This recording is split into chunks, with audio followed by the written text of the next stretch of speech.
glorificar al Señor con gozo y alegría. Bendiciones, bienvenidos a nuestro segmento Una espiga para meditar. En esta oportunidad quiero que platiquemos algo que corresponde a la unidad. En el segmento anterior platicamos algo acerca de lo que es la unidad divina. Cuando en Deuteronomio dice el Señor, yo soy el Señor, uno es el Señor tu Dios, uno es, en el primer mandamiento que le da a Israel. Esa unidad es indivisible, es inviolable, es una unidad en esencia, en sustancia, es una unidad única en todo sentido, es la unidad absoluta. Así como Él es uno, entonces Él quiere diferentes unidades. Adán dice, el hombre dejará padre y madre y se unirá a su mujer para que sean una sola carne. Vemos en el Evangelio de Juan, Jesús dice, el Padre y yo uno somos. Luego dice Corintios de que Cristo es la cabeza de la iglesia para conformar un solo cuerpo, la unidad. Este término unidad podemos entenderla cuando muchas personas tienen los mismos ideales, los mismos pensamientos, la misma creencia, los mismos propósitos, el mismo estado anímico, el mismo pensamiento, el mismo sentir. La unidad entonces nos lleva a adquirir o a lograr un propósito determinado. Unidad es tener un común punto de referencia. Es tener un propósito, como decía anteriormente, firme, uniforme, determinado para todo el grupo.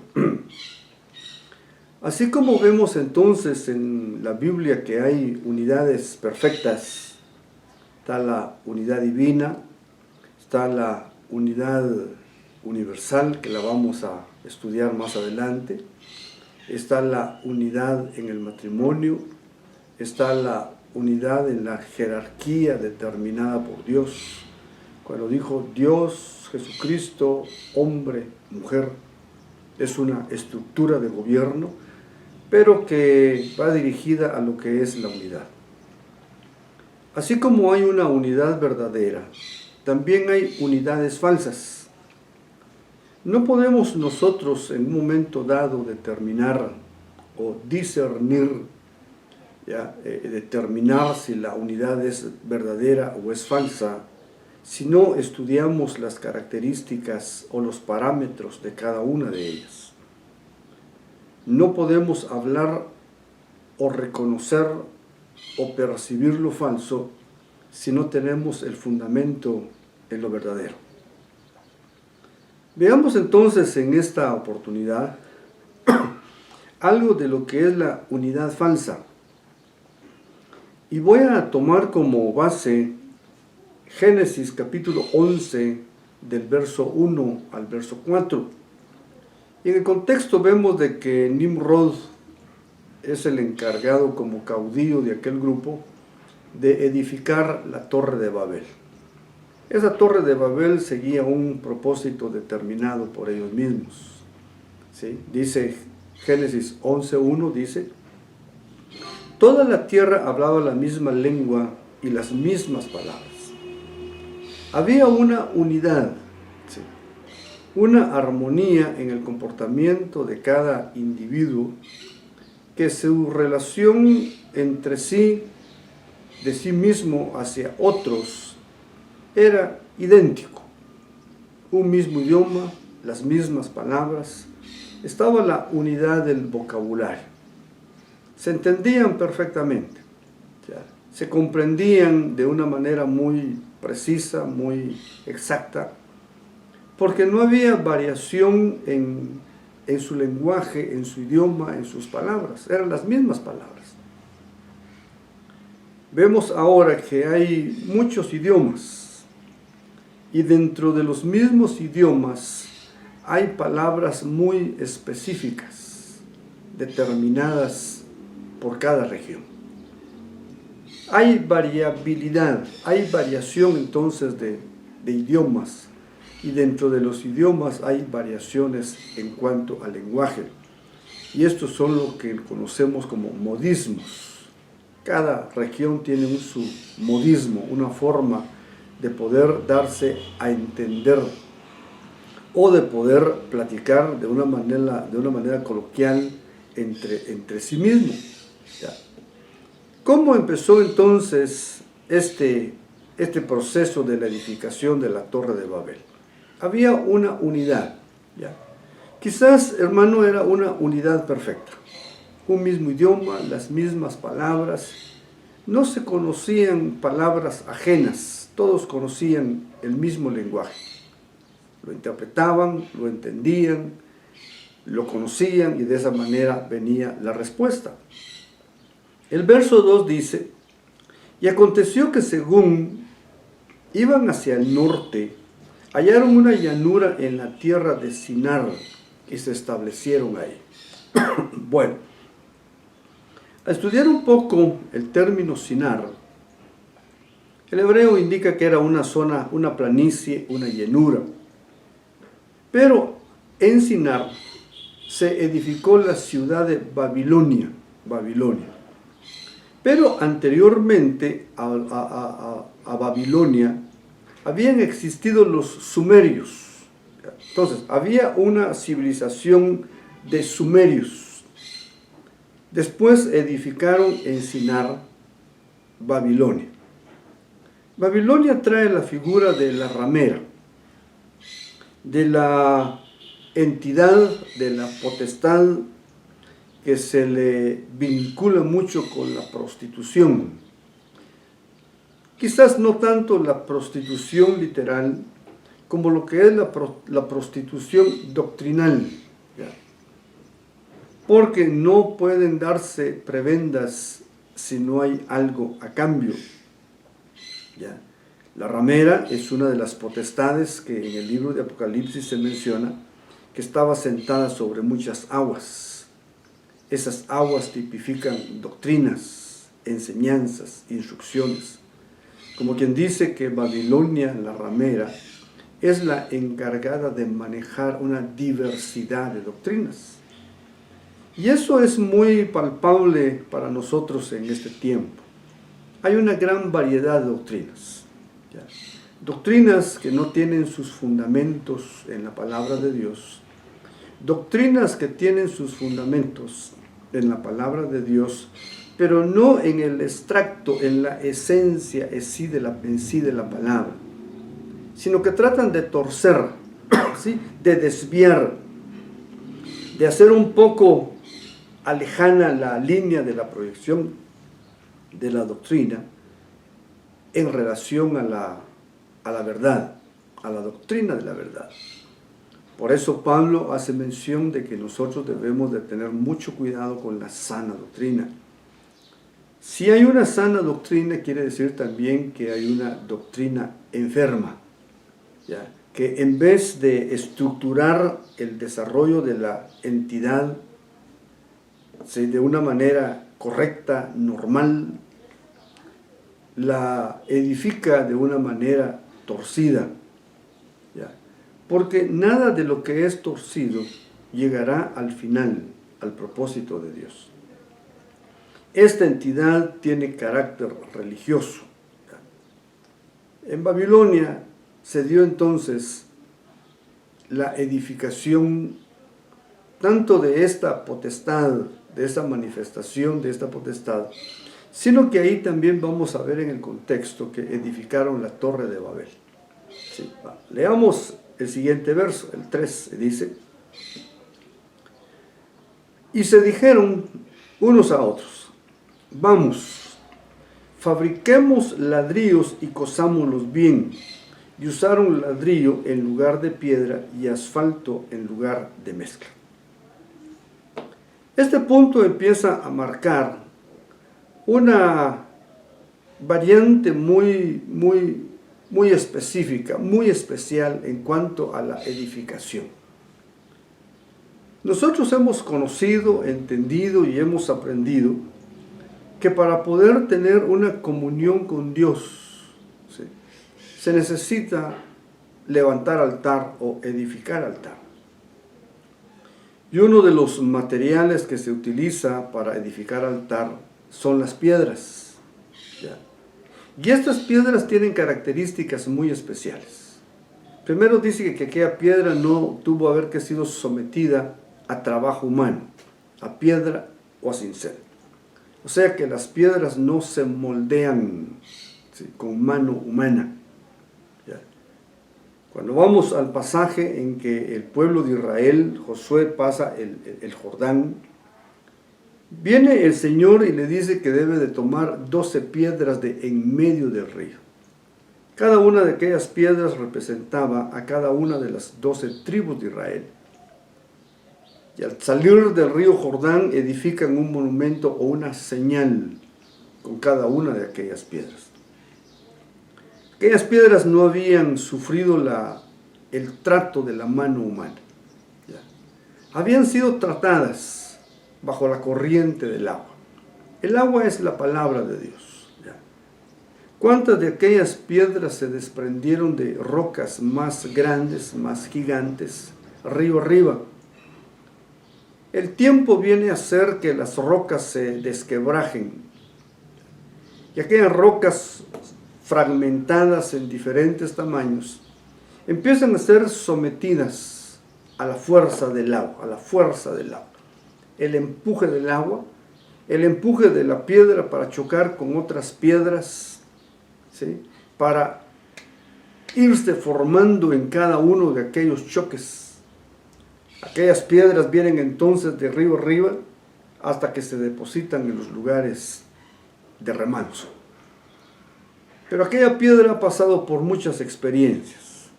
Yo le digo a los hermanos, no hay mejor lija que el mismo hermano, ¿sí? A veces los hermanos amados, nos sirven de lija, nos sirven de limatón, nos sirven para poder limar nuestras asperezas. Todo aquello que está de más en el trato con el hermano viene a ser menos, y aquello que es menos viene a ser más. Piedra con piedra, chocando, friccionándose, ¿sí?, dando la forma a cada una de ellas inigual. La forma de cada piedra no tiene comparación, no tiene otra piedra igual con las mismas características. La palabra forma en nosotros la piedra con la forma que la palabra quiere, ¿sí? Por eso en Primera de Pedro dice que nosotros somos piedras vivas para edificar casa espiritual y ofrecer sacrificios espirituales. Las piedras entonces se utilizaban para edificar puntos o altares en donde el creyente tendría un encuentro con Dios. Era el lugar donde el creyente invocaba el nombre del Señor. Y era en aquel lugar donde ofrecía sus sacrificios, sus ofrendas, sus holocaustos. Porque Dios lo determinó. Había que edificar altares de piedra. ¿Ya?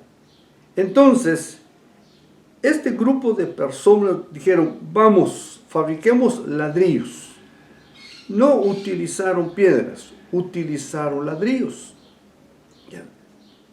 Una unidad que aparentaba buena, el mismo idioma, las mismas palabras, el mismo lenguaje, empezó a desviarse en el propósito. Construyamos, fabriquemos ladrillos y cosamos. No usaron piedras. Veamos algo relacionado con los ladrillos. Isaías 65:3 dice: un pueblo que de continuo me provoca en mi propio rostro, sacrificando en huertas y quemando incienso sobre ladrillos. El propósito de la fabricación, el confeccionamiento de ladrillos cocidos era para edificar, construir la Torre de Babel. Una torre que los iba a proyectar hacia arriba, ¿sí?, a incrustar la cabeza en los cielos. Figuradamente, buscaban comunicación no con Dios, sino con las cosas de Dios. Edificaron entonces con ladrillos.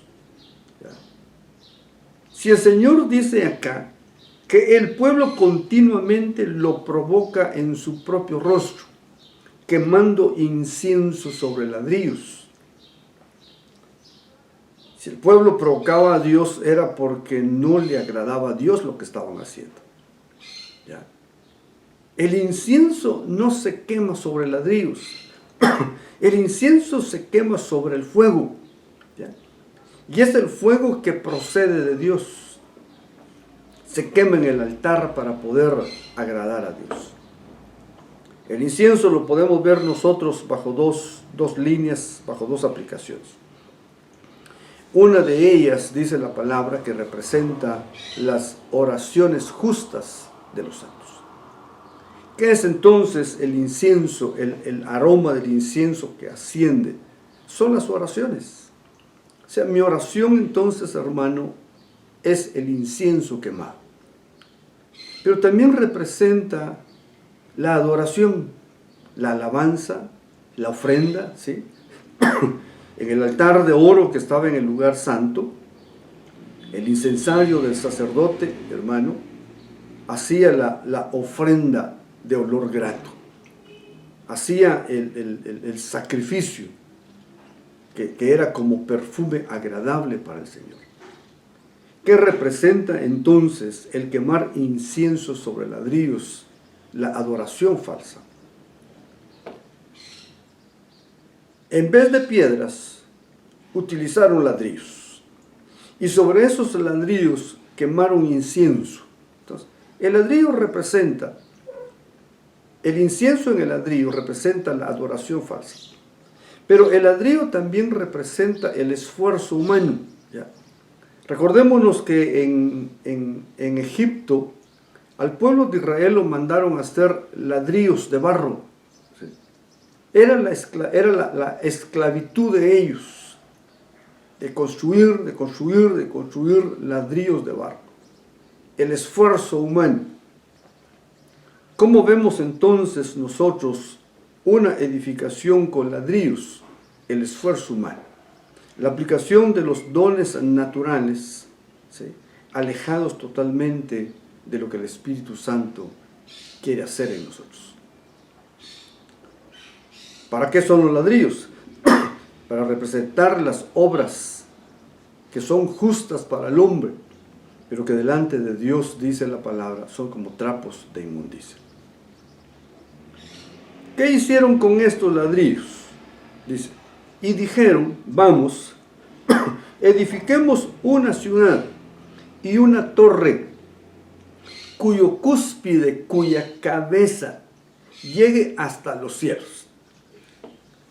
Yo me imagino que la idea de estos personajes era que al edificar la Torre de Babel con ladrillos de barro cocidos, ¿sí?, en los cielos se incrustara la cabeza, la cúspide de aquella columna o de aquella torre, de aquella proyección terrena hacia los cielos. Si iba a haber una cabeza, una cúspide dentro de los cielos, perseguían conocer los misterios de Dios que hay en los cielos. Porque, hermano, déjame decirte en esta oportunidad, en los cielos hay misterios, o sea, que Dios los da a conocer al hombre. Pero hay hombres que tratan de conocer bajo su propia condición humana lo que existe, lo que representa y lo que significa cada uno de ellos. En Deuteronomio 4:19 dice, no sea que levantes los ojos al cielo y veas el sol, la luna, las estrellas y todo su ejército del cielo, y seas impulsado a adorarlos o servirlos. En el libro de Éxodo menciona de que hay contempladores de los cielos. Imagínate, hermano, ¿quién es un contemplador de los cielos? Es aquel que está viendo constantemente y tratando de interpretar el lenguaje del ejército de los cielos. Unos adoran al sol, otros adoran a la luna, otros le rinden culto a las estrellas. Ese era el temor de Dios, en el sentido de que si Israel llegaba a conocer cómo se comportaban los diferentes astros lumínicos, iban a empezar a adorarlos, iban a empezar a rendirles culto. Y eso fue lo que sucedió después. Israel entonces se desvió, ¿sí? Y empezó a dirigir su adoración a cosas que Dios no había ordenado.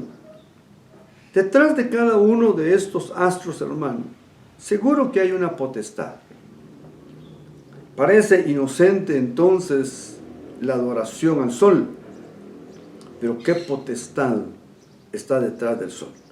Entonces el culto no es al sol, sino es a la potestad que está dirigiendo el comportamiento del sol. Voy cerrando el tema. Dice Isaías 47:13. Estás fatigado por los muchos consejos, que se levantan ahora los que contemplan los cielos. Los que contemplan los cielos son los que tratan de estudiar el comportamiento de cada astro. Están los astrólogos, están los agoreros, están los adivinos, hermano. Y estos tienen un propósito, y aquí mismo se menciona. Los que profetizan por medio de las estrellas. Imagínate, hermano, profetas, ¿sí?, dando a conocer un mensaje de acuerdo al comportamiento de las estrellas. No es nada raro de que existan signos zodiacales. Estoy seguro que cada uno de nosotros conocemos bien a qué signo zodiacal pertenecemos. Porque son 12 signos, 12 meses del año, y cada uno de esos signos comprende cierta parte de cada mes y del mes siguiente. Todos los que nacieron en ese periodo les corresponde ese signo. ¿Ya? ¿Cuánto creyente aún basa su fe en su signo zodiacal? Capricornio, Virgo, Cáncer, Leo, Sagitario, Libra. ¿Me entiendes? Que mantienen su fe, su esperanza, que como nacieron en determinado signo, les corresponde una bienaventuranza. Algunos hasta lo mantienen en un diji colgado en el cuello, ¿ya?, porque a sabienda de ellos les da suerte, los impulsa a retos, sienten el respaldo. Esos signos entonces, movidos por potestades, empiezan a ser adorados. La adoración lo que hace, la adoración falsa lo que hace es desplazar al verdadero y poner al falso. ¿Sí? Se constituyen amuletos. ¿Sí? Su confianza fincada en ese amuleto.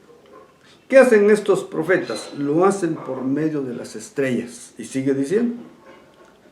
Los que pronostican cada luna nueva. Imagínate, hermano, cuánta influencia tiene la luna en la naturaleza. Muchos de nosotros oímos esto. Nacen de acuerdo al estado de la luna.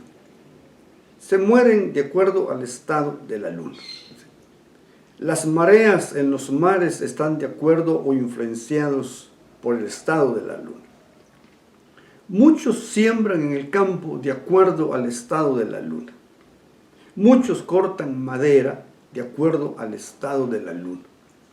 Muchos pronostican lluvias en base al estado de la luna. Fíjate, ¿a qué extremo se ha llegado? Pensemos entonces y redondeemos ya el final de este tema. ¿Cuál es la unidad falsa? Es la que persigue una adoración a Dios, no por los medios establecidos. ¿Sí? No vamos a adorar sobre ladrillos, sobre esfuerzos humanos, sobre capacidades humanas. Esto es el humanismo. Dios no quiere nada humanamente. Por eso Jesús le dice a la samaritana, el Padre busca adoradores en espíritu y en verdad. No es en base a actitudes humanas. Lo que menos quiere Dios de nosotros son nuestras actitudes humanas. ¿Sí? Si nosotros por nuestras actitudes humanas alcanzáramos favores de Dios, unos tendrían más, otros tendrían menos. Pero no es así. ¿Ya? Son las acciones justas de los santos. Son las actitudes justas, movidas por el Espíritu. Esas actitudes son las que engalanan o enriquecen nuestra relación con Dios en la adoración. Hay una unidad divina, hay diferentes clases de unidades de parte de Dios, pero también hay una unidad falsa. Y la unidad falsa va dirigida totalmente a cosas contrarias a Dios. Así que en base a estos parámetros, ¿sí?, podamos nosotros aprender a determinar qué unidad es buena y qué unidad es mala. No todo aquel que te dice, ven, juntémonos, hagámoslo, ¿sí?, empujemos, luchemos. Si uno de estos parámetros, la condición humana, la adoración falsa, ¿sí?, el entendimiento de que buscan conocer misterios fuera de lo que es Dios, bueno, creo que es el momento de decir no gracias. Prefiero estar en pausa por un tiempo, mientras me acoplo a la unidad verdadera. Las dos unidades crecen, pero con diferente propósito, y cada una tendrá un fin totalmente diferente. Te espero en el siguiente segmento de Una Espiga para Medicar. Está mi correo electrónico, escríbeme, será una bendición poder contar con tu punto de vista. Y recuerda que somos un pueblo sano y próspero porque estamos bajo el pacto de paz y prosperidad.